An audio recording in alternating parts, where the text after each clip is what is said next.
Hello, amazing AIS educators. Good afternoon. Welcome back to one in the ongoing series of video communications from me to you. And if you are new to staff, this would be the first time that you are hearing from me in video format. Please be expecting more of these videos. And one of the strategies I use is to send out these videos because the context that they address is not very well done. In email, you need to see and hear the tone of language that I use, my body language as well, in order to help build that understanding. So I'd like to start with this. Last Wednesday, we had a meeting, a staff meeting for teachers, while the rest of us were doing duty of care during dismissal. And the way that that staff meeting opened up was to address the obvious. Our children are coming to school after almost 2 years without being in person with less social and emotional skills. It's true, they are. But I'd like to say something. It is our job to teach these children, and you do it very, very well. But we know that we have to teach the children where they are at.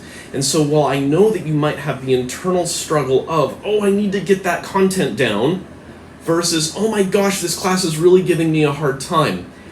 Bridge the gap with taking the time that it needs, even if it's longer than what you're used to set your rules, your routines, and your expectations with students.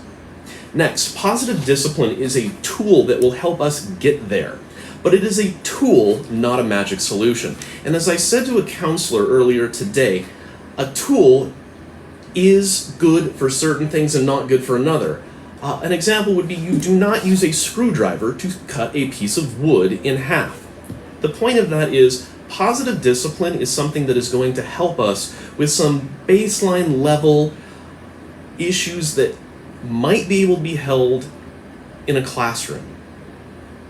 It won't help for when a child gets in your face as in downright disrespectful. You're not going to positive discipline that. That child needs a punishment or a consequence. And what I suggest to you is, and what I encourage you to do, communicate out with the parents in as nice a way as you possibly can, and look at me or your AP or someone else to maybe check an email or a communication first, because there's a special way that our parents like to be communicated with, and if we can tick those boxes of gently telling them what their child did, that will help. But please know, you can assign the consequence of informing the parent, and that is one possible solution. Again, not a magic pill, but something that can help.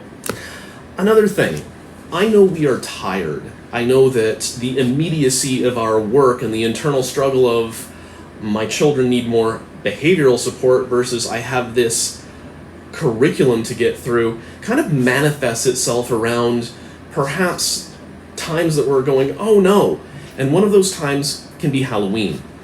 A decision was made to have Halloween on the 31st, the day that it is in the calendar, and will be celebrated on that day. Part of what I've heard is, oh, this is going to really upset my entire week. And I've got some pushback for that. If you are of the mind that Halloween is going to really disrupt your entire week, look at it in two perspectives. One, children haven't had a chance to be children in almost 2 years, and this is a day or an hour of a day in which you can help them in the way you best deem fit in your classroom. Celebrate that. If that's a 30-minute celebration, if that's a 25-minute celebration at the end of the day, perfect. Talk with your team leader. Talk with your team and see what you want to do, but also see what you don't want to do. And also, if you're worried about that entire week, remember, you can set the tone in your classroom. It does not have to disrupt an entire week of education to have a party on Sunday. So, what is the solution to all of this? How is the school going to address the lower academic, the lower social emotional skills that our children are presenting with? And while that's a multifaceted solution, I'd like to point to one strategy that I'm working on. It's one of my wildly important goals, and I'd like to share that with you today. One of the narratives that I think is part of the culture of our primary school is this idea of parents, and parents in a broad term, like, oh, those AIS parents, or teachers, oh, those teachers, and we can go from there. We need to bridge the gap between parent and teacher to find out, what are we really talking about in a partnership? And are we overly stereotyping or lumping a group of people into a negative or a positive? Don't know, but I'd like to get some data around that. So later today, I'm going to send out a survey, one to you and one to the parents. That survey is 3 questions long.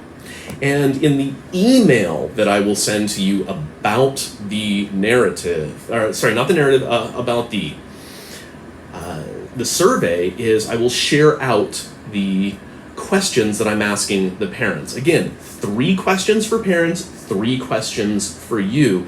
And that's going to give us a data set that we can address and talk about in team meetings moving forward. So once that data is in, I promise you with fidelity that you will get what I call feedback on feedback. So we have a data set, the survey set, that's feedback. And then feedback on that feedback. We will talk about this further.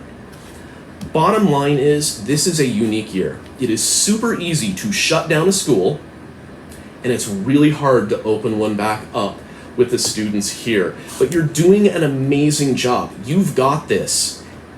It's taxing, it's emotionally draining, and sometimes you might feel in these dark moments, I'm not doing enough, or, oh, this is really hard, and you can err on the side of frustration. I'd sent a video out last year where frustration is the path of least resistance, and trying to find the silver lining or the positive is the work that you and I can struggle for together. Let's keep moving on in that thought process and along that vein. Thank you so much for watching. This was a longer video. Please remember, you are amazing. You are here at AIS because we saw something special in you. We saw an educator that wants to help children make the world a better place. Thank you for being that educator. Take care. Bye-bye.